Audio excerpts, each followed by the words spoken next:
பண்பாகும்.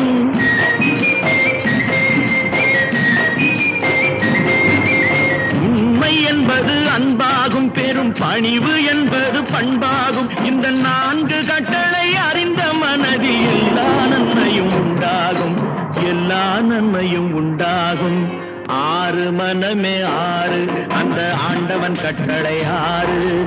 6 மனமே 6, அந்த ஆண்டவன் கட்டளை 6.